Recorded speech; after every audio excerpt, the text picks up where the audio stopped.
I can't go on. I can't go on with Melodifestivalen this year at least. I am done. I want to know the winner. Let's talk about the grand final of Melodifestivalen.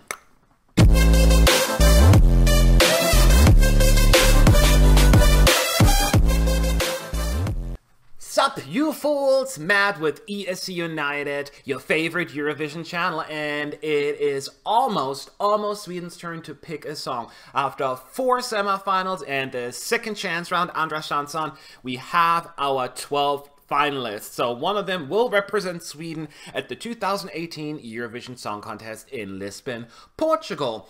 Now, if you watch my previous videos from the semifinals, some of the links you will find up here, I've been very honest and clear about my disappointment with Melodifestivalen this year. It seems to me, I've been watching the contest Melodifestivalen since 2009, and this to me is the weakest year yet. It was very difficult for me to pick my favorites because there weren't that many to choose from. It felt as there were lackluster performances, underwhelming, and nothing that really strongly stood out to me for the most part.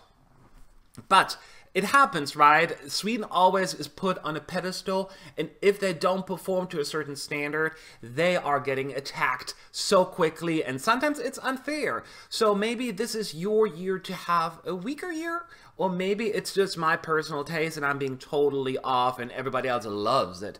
But from what I'm hearing, I'm not the only one. But anyway, so what I'm doing here right now is, now that we have the 4 Andra Chanson qualifiers as well, and we have the full field of 12 entries, I will share with you my full list, but I'm just going to talk about the top 5 for now and why I put them where they are. So let's talk about this. Let's go through them one by one.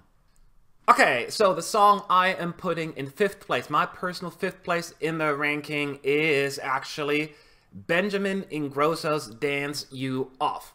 I don't really care for the song, actually. I find it so soulless, if you will. It seems so overproduced and has very little personality to me. But hear me out. Number one, it's not my favorite Melodifestivalen year, and they did such an amazing job with the staging, right? It looked like a music video, for crying out loud, with the lights. Yes, they bring the big props and that, you know, they have the bigger budget, so it's almost unfair. But they put something together, made a song that I perceive as make it look really visually appealing, and yeah, it is in my top 5 now.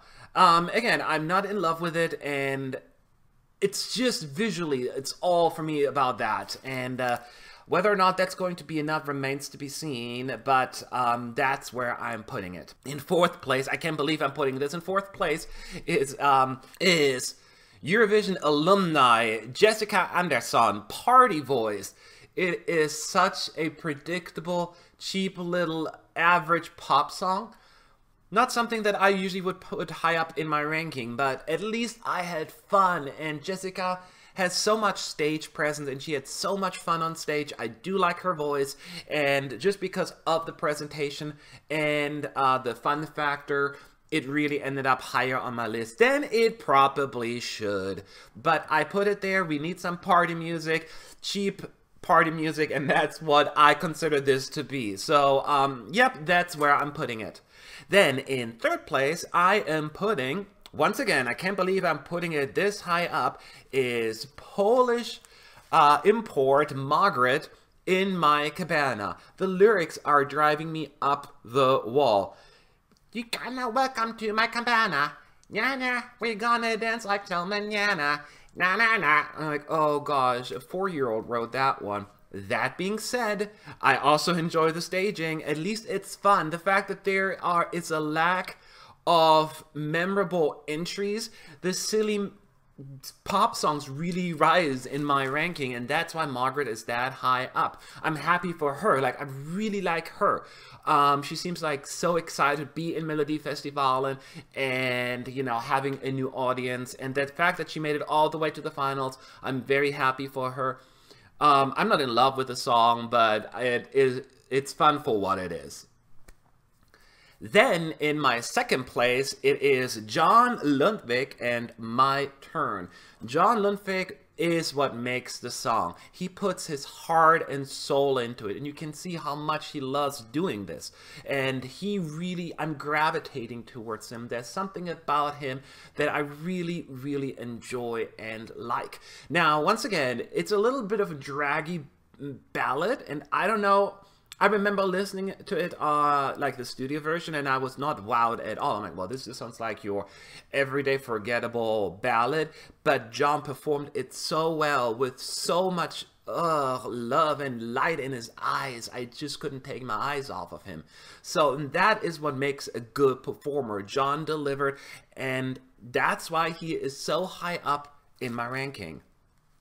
But I do have a favorite, and I can't believe I'm about to share that one with you, because I never thought in a Brazilian years that they would end up on my top. I already kind of spoiled it because I said they. It is Samir and Victor, Shuffler. Never, ever, never did I think that these two fools would be at the top of my ranking, especially looking at their last year's efforts, like Bathing Naked and Groupie. I didn't like these songs at all, but they came up with something, and I pointed that out in one of my other videos, that I appreciate. I have a dry throat. That is, they are silly artists, right? Acts. They do silly, goofy, comedical stuff. And if it's too... And the fact that they're singing Swedish makes it very difficult for the rest of us to really understand what they were doing. But they managed to kind of keep that essence of who they are as artists and put it into something melodically that is actually good. It's danceable. This dum dum dum dum dum dum dum dum dum. I love that part. Shuffler, shuffler. So this is a party song. It is so enjoyable. It doesn't take itself seriously without becoming across as too cheap.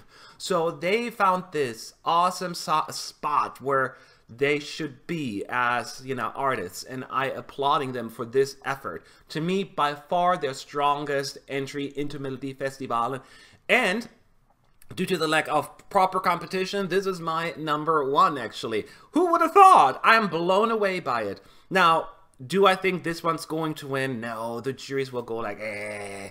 So I'm already mentally prepared for that. Mentally ready that this one is not gonna go anywhere. But there's always hope, right? You never, ever know. I remember Sean Banan got like 12 points from one jury member, so maybe they will click. Maybe there's a tiny little chance. I don't know.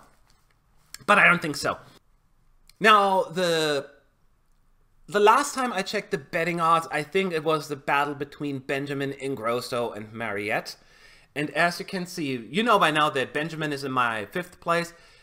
Don't get Mariette's song at all. It's really far down on my list. It is so forgettable and boring to me. Her last efforts were way better than this. So if Mariette wins this year, as much as I like her and her voice and everything about her, I cannot embrace this song.